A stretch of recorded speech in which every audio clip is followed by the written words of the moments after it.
আমি এখন শ্রীনগর থেকে চলেছি কাটরা বন্দে ভারতে চড়ে। বন্দে ভারত ছাড়াও শ্রীনগর থেকে কাটরা যাবার জন্য একটি লোকাল ট্রেনও আছে। সেই ট্রেনটি শ্রীনগর থেকে ছাড়ে সকাল 7:35 এবং কাটরা গিয়ে পৌঁছয় দুপুর 1টা। ভাড়া পড়ে 45 টাকা। এই ট্রেনের টিকিট আগে থেকে কেটে রাখতে হয় না, স্টেশনে এসে টিকিট কেটে ট্রেনে উঠে পড়া যায়। আর বন্দে ভারতের টিকিট আগে থেকে বুক করে রাখতে হয়। আমাদের বন্দে ভারত ছেড়েছে শ্রীনগর থেকে সকাল 8টায়, কাটরা গিয়ে পৌঁছবে সকাল 11:05। সকালের বন্দে ভারত ছাড়াও দুপুরেও আরেকটি বন্দে ভারত ছাড়ে। দুপুর 2টোতে ছেড়ে কাটরা গিয়ে পৌঁছবে বিকেল 4:55।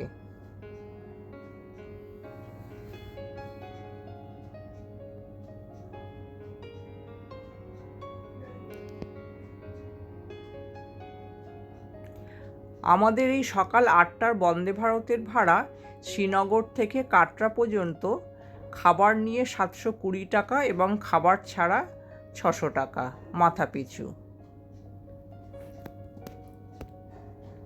আমি কিছুদিন কাশ্মীরে ছিলাম, তার মধ্যে কাশ্মীরের সোনমার্গ, গুলমার্গ, পহেলগাম, দুধপাত্রি, এছাড়াও শ্রীনগরের লোকাল সাইট সিইং এবং টিউলিপ ফেস্টিভ্যালও ঘুরে দেখে নিয়েছি।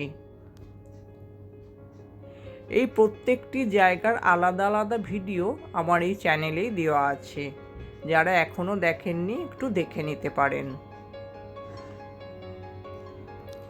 এছাড়া সমগ্র কাশ্মীর আমরা কিভাবে ঘুরলাম, কোথায় ছিলাম এবং ড্রাইভারের ফোন নাম্বার সমস্ত কিছু একটি ভিডিওতে দেওয়া আছে, যারা এখনও দেখেননি দেখে নিতে পারেন। আর আজকে হচ্ছে 14 এপ্রিল 2026, কালকে 15 এপ্রিল, তার ওপর পয়লা বৈশাখ। কালকে আমরা বৈষ্ণোদেবী দর্শন করব। আজকে কাটরাতে গিয়ে হোটেল নিয়ে থাকব, আর কাল ভোরবেলা থেকে আমরা যাত্রা শুরু করব বৈষ্ণোদেবীর উদ্দেশ্যে। কাটরা স্টেশন থেকে কাটরা বাস স্ট্যান্ড আমরা অটোতে যাব। অটোতে ভাড়া পড়ে মাথাপিছু 30 টাকা। এছাড়াও সঙ্গে যদি লাগেজ থাকে ওখানে অটো রিজার্ভ করেও যাওয়া যায়। রাস্তা মোটামুটি 1 কিলোমিটারের আশেপাশে।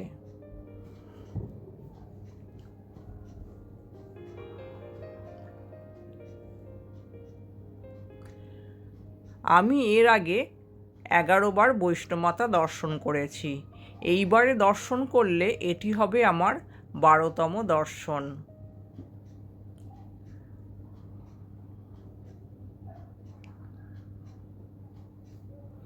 কাটরা স্টেশন থেকে কাটরা বাস স্ট্যান্ড মোটামুটি 1 কিলোমিটার রাস্তা।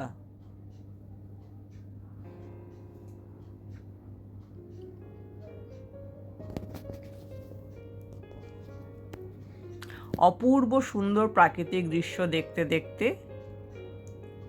আমি চলেছি।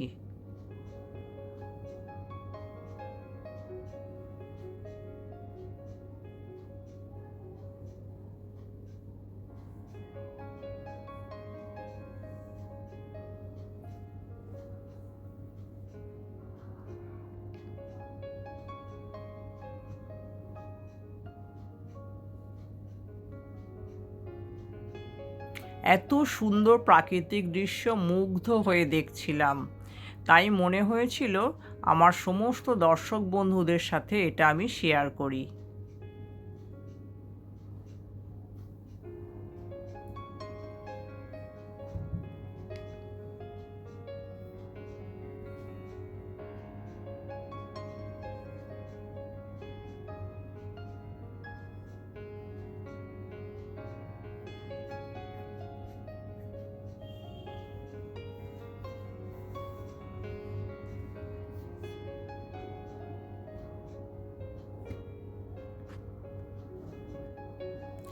আমি এর আগে যতবারই বৈষ্ণোদেবী দর্শন করেছি প্রত্যেকবারই হেঁটে উঠেছি এবং হেঁটে নেমেছি।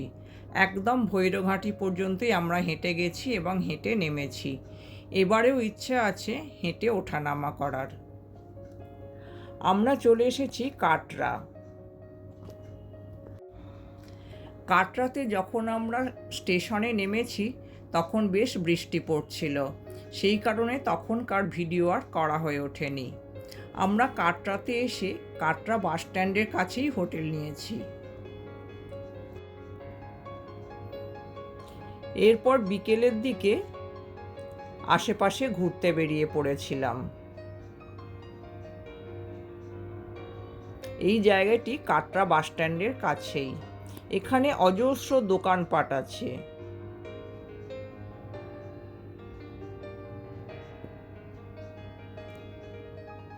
দূরে দেখা যাচ্ছে বৈষ্ণোদেবীর পাহাড়। পাহাড়ে যে আলোর রেখা দেখা যাচ্ছে এটি হলো পাহাড়ের রাস্তা। এই রাস্তা ধরেই পাহাড়ে উঠতে হবে বৈষ্ণোদেবী দর্শন করার জন্য। আর এই যে দেখা যাচ্ছে SBI, এইখানেই আছে পড়ছি কাউন্টার।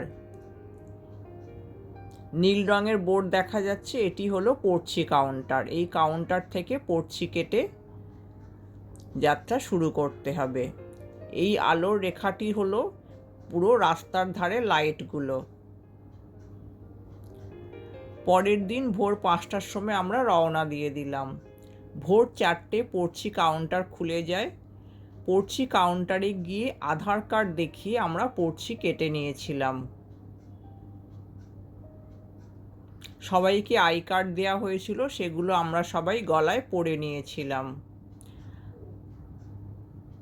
আমরা হাঁটতে হাঁটতে এগিয়ে চলেছি। এক দলকে দেখা যাচ্ছে তাদের দর্শন হয়ে গেছে, তারা ফিরে আসছে।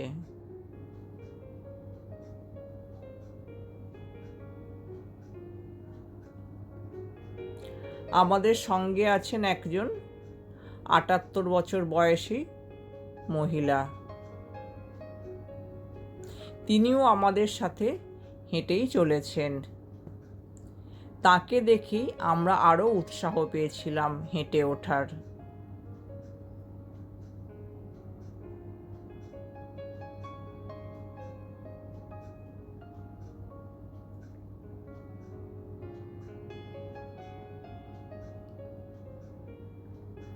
এটি হলো চরণ পাদুকা। আমরা কোনো সময় সিঁড়ি দিয়ে ওপরে উঠেছিলাম, কোনো সময় রাস্তা ধরেও যাচ্ছিলাম। প্রথম দর্শন হলো চরণ পাদুকা। বৈষ্ণোদেবী যাবার পথে এটি সবার প্রথমে পড়ে। এখানে মায়ের চরণ রাখা আছে। এরপর আমরা আবার এগিয়ে চললাম এবং পথে যেতে যেতে এরকম রেস্টুরেন্ট অনেক আমাদের চোখে পড়েছিল। এখানে চা, coffee, cold drinks, fruit juice এছাড়াও অন্যান্য খাবার দাবারও পাওয়া যায়।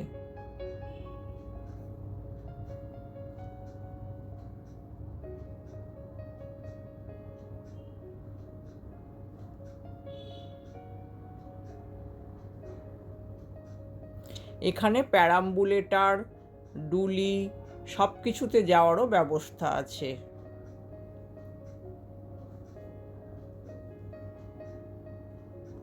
সঙ্গে যদি একটা লাঠি থাকে তবে হেঁটে যেতে সুবিধা হয়। লাঠিটা একটা বিরাট সাপোর্টের কাজ করে।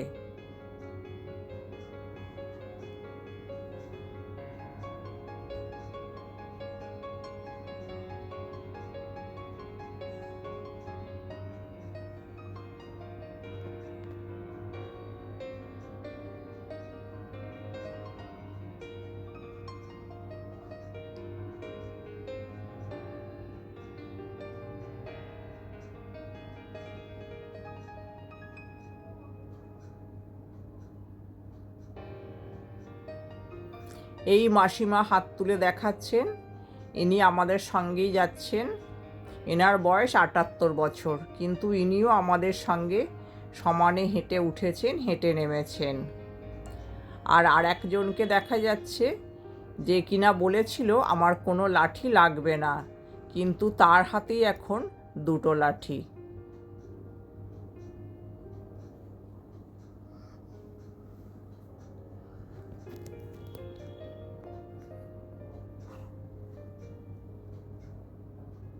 রাস্তা একদমই পরিষ্কার পরিচ্ছন্ন, সারাক্ষণ ঝাড় দিয়ে পরিষ্কার করে চলেছে। আর চলার পথে এরকম অজস্র দোকান আছে।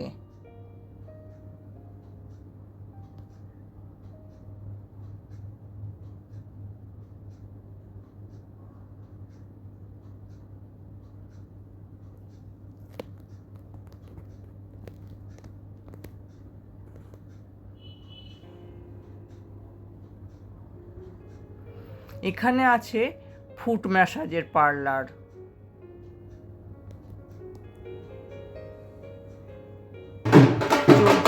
পা ব্যথা করলে ওখানে পায়ে মাসাজ করিয়ে নেওয়া যায়।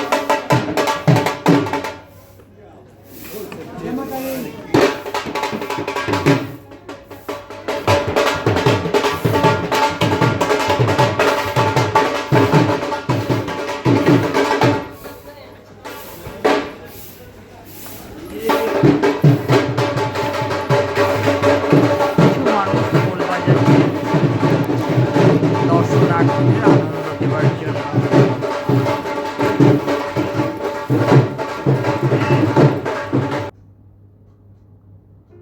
ওপর থেকে নিচের দৃশ্য।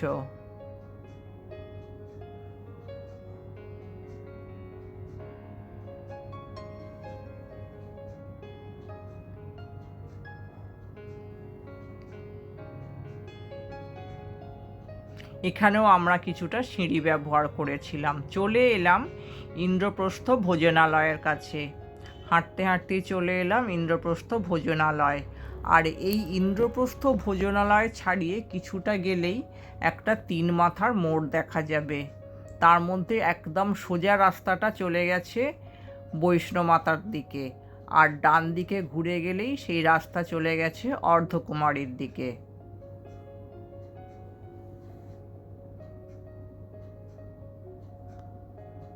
কাটরা থেকে এই রাস্তাটা যাচ্ছে, একদম সোজা চলে গেলেই বৈষ্ণোদেবীর রাস্তা। আর একটা রাস্তা দেখা যাচ্ছে ডান দিকে ঘুরে যাচ্ছে। এই ডান দিকে ঘুরে গেলেই পড়বে অর্ধকুমারী। এখানে অ্যারো দিয়ে বোঝানো আছে অর্ধকুমারীর রাস্তা।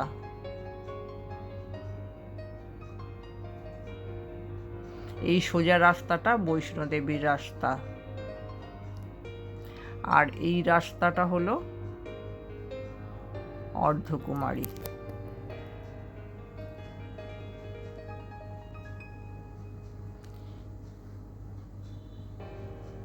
এই রাস্তাটা কাটরা থেকে সোজা এগিয়ে আসছে। ওই দূরে দেখা যাচ্ছে ইন্দ্রপ্রস্থ ভোজনালয়।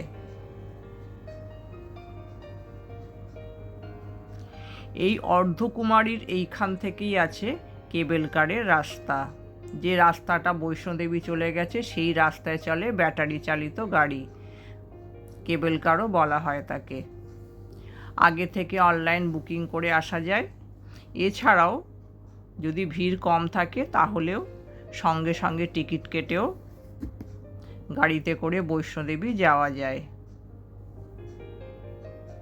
সেক্ষেত্রে বৈষ্ণোদেবীর কিছুটা আগেই গাড়ি থেকে নেমে যেতে হবে, বাকিটা রাস্তা হেঁটে যেতে হবে। আমরা যাচ্ছি অর্ধকুমারীর দিকে। আমরা অর্ধকুমারী দর্শন করে তারপরে বৈষ্ণোদেবী যাব।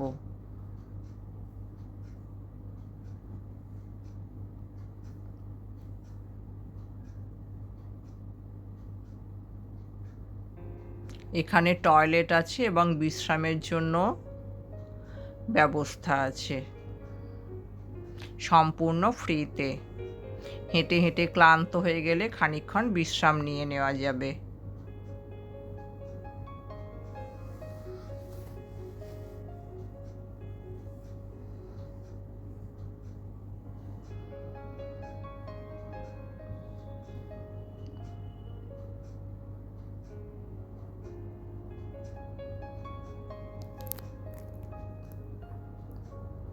এখানে ডিসপেন্সারিও আছে, কারোর কোনো ওষুধের দরকার লাগলেও এখান থেকে দেওয়ার ব্যবস্থা আছে।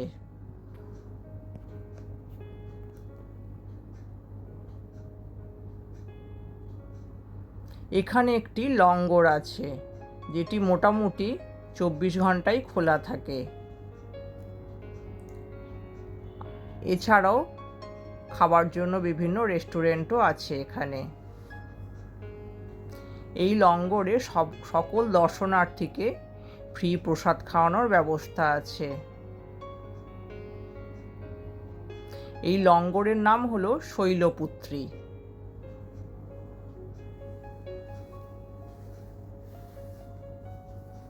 ভাত, ডাল, সবজি এই সমস্তই খাওয়ানো হয় এখানে। মাসিমা বেশ হাঁপিয়ে গেছেন।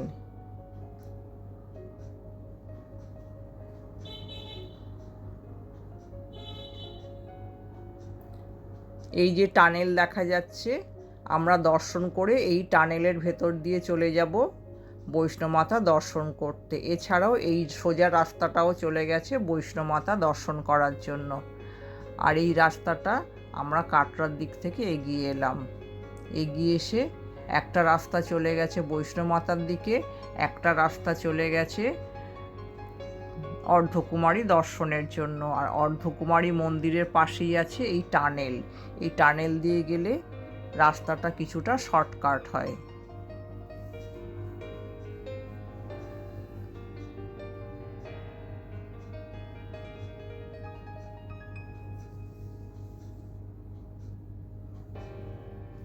এই মন্দির অর্ধকুমারী মন্দির, আর পাশেই আছে টানেল। আমাদের দর্শন হয়ে গেছে, আমরা চলে এসেছি লঙ্গরে কিছু প্রসাদ খেয়ে নেওয়ার জন্য। এই ভবনের নাম হলো শীতলা ভবন। খুব বেশি ভিড় ছিল না, প্রায় সাথে সাথেই আমাদের হয়ে গেছিল। সকলকেই এখানে ফ্রি প্রসাদ খাওয়ানো হয়। আমাদের প্রসাদ খাওয়া হয়ে গেছে, এখন আমরা টানেলের ভেতর ঢুকে যাব।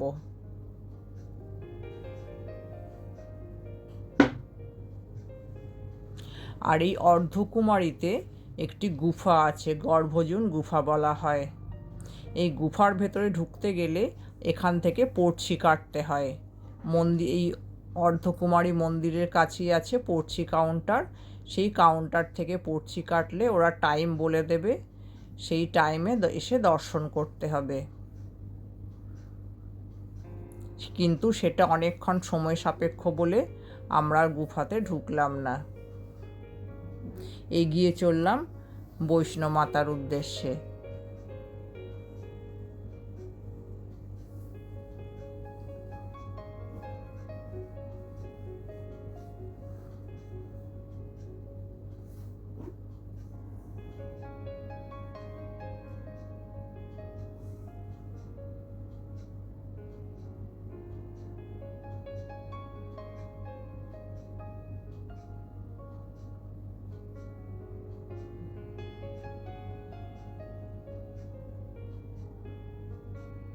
আমরা চলে এলাম হাঁটতে হাঁটতে বৈষ্ণোমাতার অনেকটা কাছাকাছি চলে এসেছি।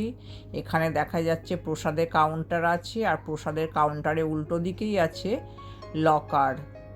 এই বিল্ডিংয়েই আছে লকার, আর এই লকারের বিল্ডিংয়ের উল্টো দিকেই প্রসাদের কাউন্টার।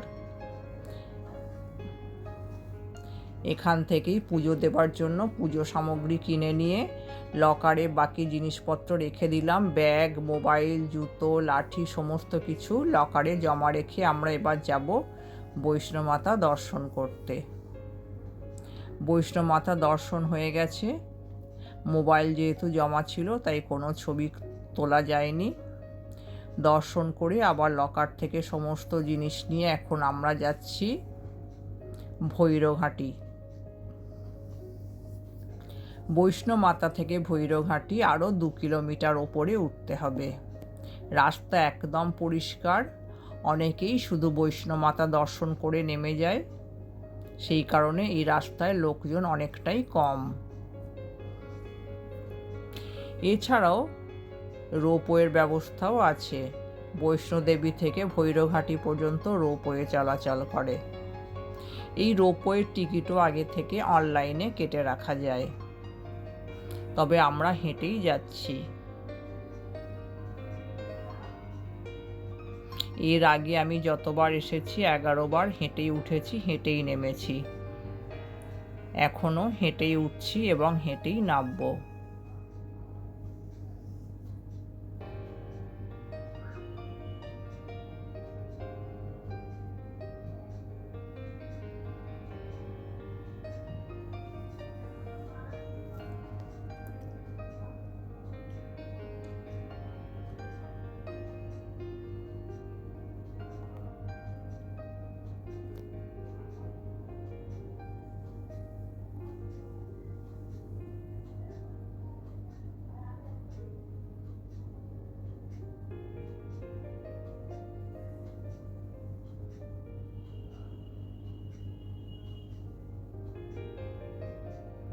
আমরা খুব আস্তে আস্তেই হেঁটেছিলাম।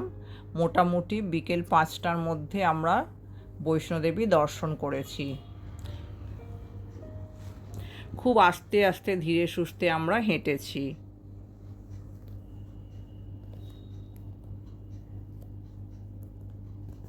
এখানে আছে পূজা সামগ্রীর দোকান, ভৈরঘাটিতে পুজো দেবার জন্য। এছাড়া এখানে একটি লঙ্গর আছে। এই লঙ্গর মোটামুটি 24 ঘন্টাই খোলা থাকে ভক্তদের প্রসাদ খাওয়ার জন্য। এই হলো পূজা সামগ্রীর দোকান। এই হলো লঙ্গর। এখানে ভাত, ডাল, সবজি, আচার এই সমস্ত পেট ভরে খাওয়ানো হয়, সমস্ত বিনামূল্যে খাওয়ানো হয়। আমি এগিয়ে গেলাম আগে দর্শন করার জন্য।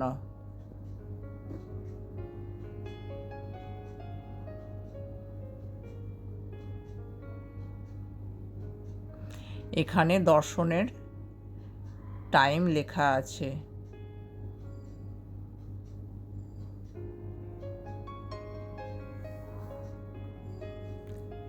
দর্শন হয়ে গেছে। এখন চলে এসেছি ভৈরঘাটি মন্দিরের পাশেই ম্যালে। খুব সুন্দর ম্যাল এখানে, বিশাল একটা ছাদ, তার চারপাশে উঁচু করে রেলিং দেওয়া। আর এখান থেকে দূরের দৃশ্য অপূর্ব লাগে দেখতে। প্রচুর ভিড় থাকে, যতবার এখানে আসি এই জায়গাটায় খুব ভিড় থাকে। কিছুক্ষণ সময় কাটানোর পক্ষে ভীষণ সুন্দর এই জায়গাটা। অনেকেই আসেন বৈষ্ণোদেবী দর্শন করে আবার ফেরত যান, অনেকেই ভৈরঘাটি আসেন না। কিন্তু ভৈরঘাটি এলে অপূর্ব অপূর্ব জায়গা, অপূর্ব সুন্দর জায়গা।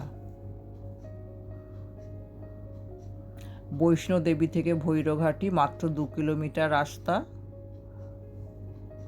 যদি একটু কষ্ট করে ওঠা যায় ভীষণই ভালো লাগবে। আমি ঘুরিয়ে ঘুরিয়ে যতটা পারছি দেখাচ্ছি। দেখুন কত মানুষ বসে খানিকক্ষণ বিশ্রাম নিচ্ছে। একদম পরিষ্কার জায়গা, মেঝেতে বসলেও কোনো অসুবিধা নেই। এছাড়াও প্রচুর বেঞ্চ পাতা আছে এখানে বসার জন্য। এখান থেকে বৈষ্ণোদেবীর মন্দিরটা দেখা যায়।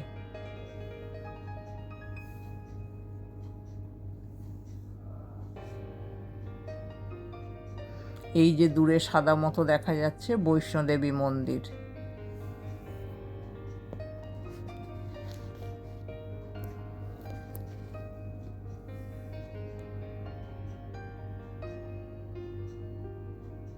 দেখুন কত দর্শনার্থী এখানে জমা হয়েছেন।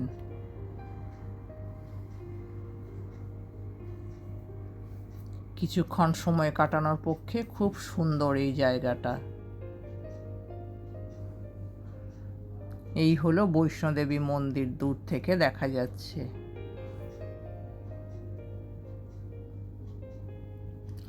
এরপর আমরা আস্তে আস্তে নিচে নামতে থাকব। তার আগে অবশ্যই লঙ্গরে গিয়ে প্রসাদ খেয়ে নেব।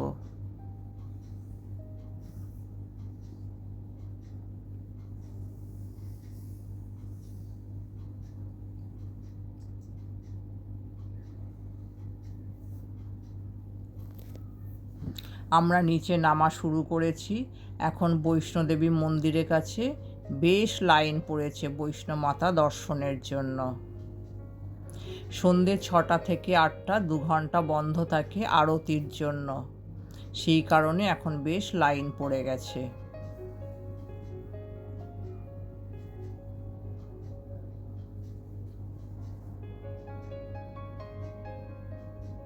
ভৈরঘাটি থেকে নিচে নামার জন্য দুটো রাস্তা আছে। একটি হলো বৈষ্ণোদেবী মন্দিরের সামনে দিয়ে রাস্তা, আর একটি ভৈরঘাটির পাশ দিয়ে রাস্তা। আমি প্রত্যেকবার ভৈরঘাটির পাশের রাস্তাটা দিয়ে নামি। এই প্রথম আমি বৈষ্ণোদেবীর রাস্তাটা দিয়েই নামা শুরু করলাম মন্দিরের আলোকসজ্জা দেখার জন্য। এই হলো বৈষ্ণোদেবী মন্দিরের আলোকসজ্জা, কি অসাধারণ সুন্দর। একটু লক্ষ্য করে দেখবেন এই আলোর কালার চেঞ্জ হতে থাকে। অপূর্ব অপূর্ব সুন্দর এই দৃশ্য। আজকে বৈষ্ণোদেবী দর্শন হয়ে গেল। কালকে জম্মু থেকে আমার ট্রেন আছে হাওড়ায় ফেরার জন্য।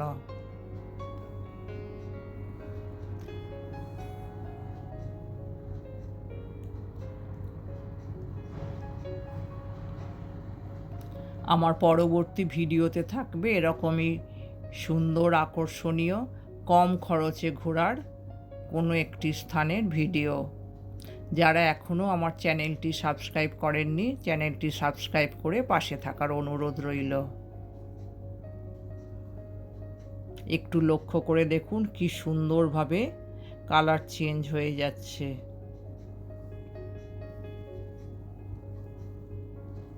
ভৈরঘাটির পাশের রাস্তাটা দিয়ে নামলে এই সুন্দর আলোকসজ্জা দেখা যায় না।